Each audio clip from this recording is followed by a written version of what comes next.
بارے میں اللہ تعالیٰ نے شکل بتایا. اس کے بعد پھر اللہ تعالیٰ نے بتایا شکل کس سے ملتی جلتی ہے؟ اس کی شکل تھوڑی مزگا کی شکل جو چیوگم کی تھا. اگر جو ڈاکٹر کتمر ہے انہوں نے کیا کرے تھے کہ منہ میں ایک پلاسٹک کا سیر رکھ کے اس کو چبا اور باہر نکالے, اور پھر ایک حاملہ عورت جو پریگنٹ عورت تھی اس کے جب مزگا کی شکل چیک کرنے کا انہوں نے اس پر غور کرے اور اس کو سوپی کے ذریعے جب انہوں نے سامنے رکھ کے اس کا موازنہ کرے تو سیم تھا. اس کے اللہ تعالیٰ نے فرمایا کہ ہم نے علاقہ کو مزگا میں تبدیل کیا.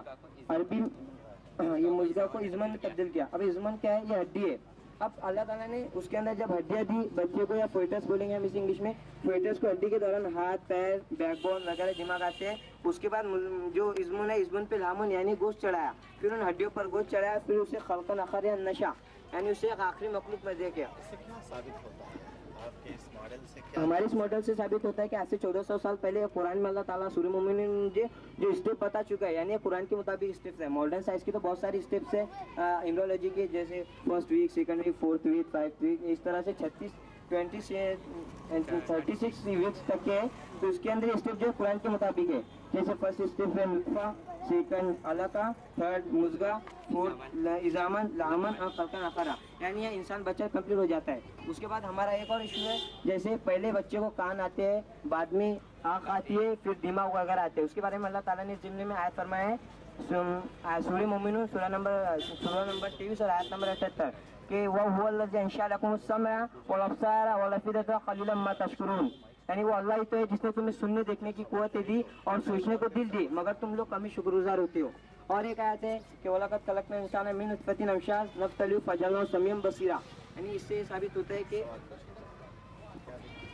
اسے کیا یہ ویڈیو ہے سر ہمارے پاس تھوڑا فاسٹ چلائیے 1 منٹ میں.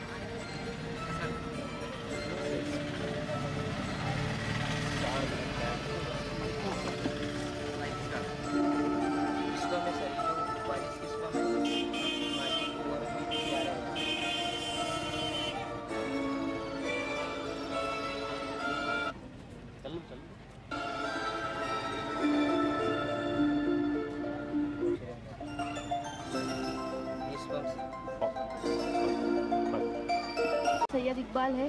میں اقرا شاہین اردو ہائی اسکول کا طالب علم ہوں. جیسا کہ ہم جانتے ہیں پانی ہماری زندگی کے لیے بہت ضروری ہے. پانی کے بغیر ہم ہماری زندگی کا تصور بھی نہیں کر سکتے. اس ماڈل کے ذریعے ہم یہ بتانے کی کوشش کر رہے ہیں کہ آبی چکر کس طرح ہوتا ہے. دنیا میں پانی کے مختلف ذخائر ہیں, جس میں سب سے بڑا ذخیرہ سمندر ہے. جب سورج کی روشنی پانی کی سطح پر پڑتی ہے تو پانی گرم ہو کر بھاپ کی شکل اختیار کر لیتا ہے. اس بھاپ میں موجود پانی کے قطرات کو جب سرد ہوا لگتی ہے تو وہ بادل بن جاتے ہیں, اور زیادہ سرد ہونے پر پانی کی شکل میں زمین پر برستے ہیں.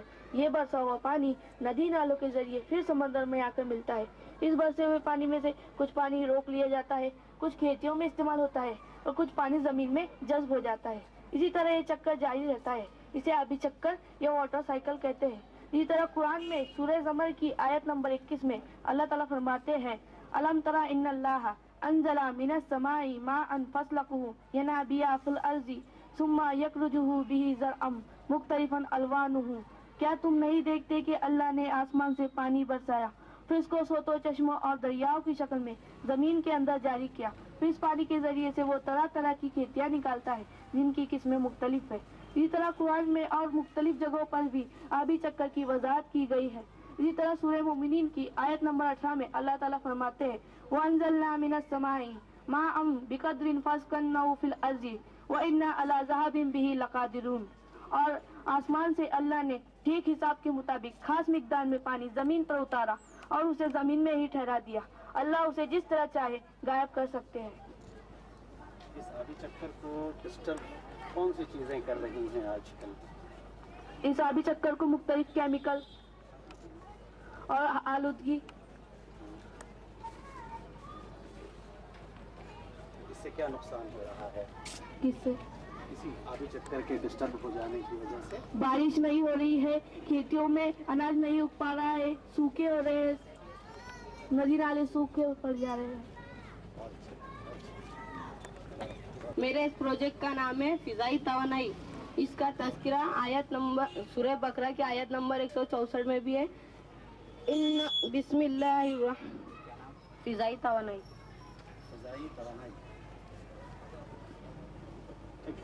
بسم الله الرحمن الرحيم إن في خلق السماوات والأرض واختلاف الليل والنهار والفلك التي تجري في البحر بما ينفع الناس وما أنزل الله من السماء من ماء فأحيا به الأرض بعد موتها وبث فيها من كل دابة وتعريف الرياح والسماء بالمسخر بين السماء والأرض لآيات لقوم یعقلون. طرح آج ہمیں بجلی کی بھی ضرورت ہے، اسی لیے اللہ تعالیٰ نے فرمایا اور ان کی ضرورت کے مطابق، یعنی آج ہم ہوا کے ذریعے بجلی تیار کر رہے ہیں. آج ہمیں بجلی کی ضرورت ہے، اسی لیے ہم نے یہ پروجیکٹ بنایا ہے ہوا سے تیار کرنے کا، ہوا سے بجلی تیار کرنے کا، جس کا نام فضائی توانائی، جسے انگلش میں ونڈ انرجی کہتے ہیں.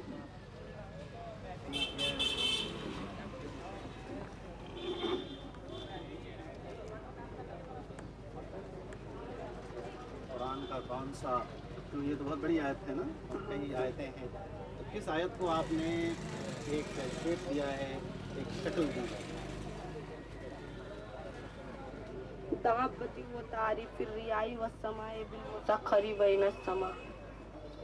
یہ کیسے بجلی پیدا کرتا ہے؟ یہ ہوا کے ذریعے بجلی پیدا کرتا ہے، اس سے تیز ہوا کی ضرورت ہوتی ہے.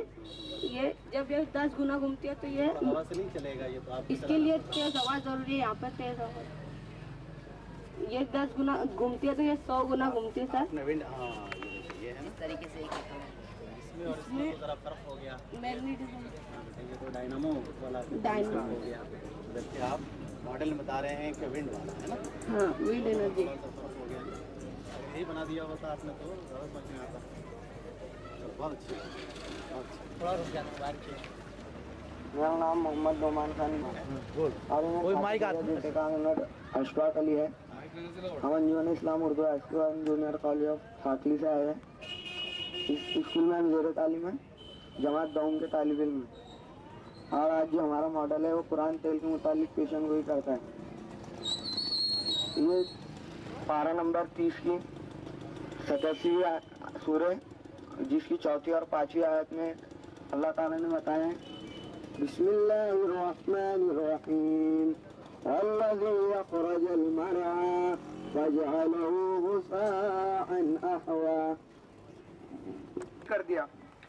یہ آیت، یہ سورہ آپ صلی اللہ علیہ وسلم پر مکہ میں نازل ہوئی تھی. ان آیت کو پڑھنے پر ایک شخص جو علم ارضیات کا علم رکھتا ہے وہ فوراً سمجھ جائے گا کہ یہ فقرہ تیل کے بارے میں بیان کر رہا ہے. اس میں اہم یہ ہے کہ یہ جو علم ہے جو ابھی ہمیں سائنس دے رہا ہے، یہ ہمیں 14 صدیوں پہلے ہی قرآن پاک نے بتا دیا ہے.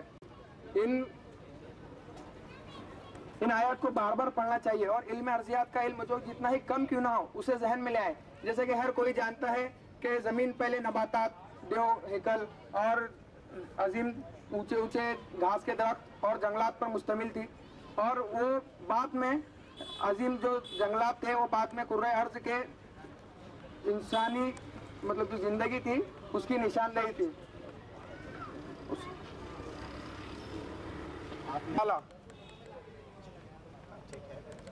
اس کی خاص بات یہ ہے کہ جب آپ صلی اللہ علیہ وسلم، مجھے ماڈل سے سمجھائیے ذرا، اس قرآن کی آیت کے اس ماڈل سے آپ کے. ہاں جی، یہ اس طرح سے اس میں سے شروع کر بجلی آؤٹ کو بھی شاید سے بجلی تو ہے آپ کی پاور نہیں آ رہا ہے. نہیں تو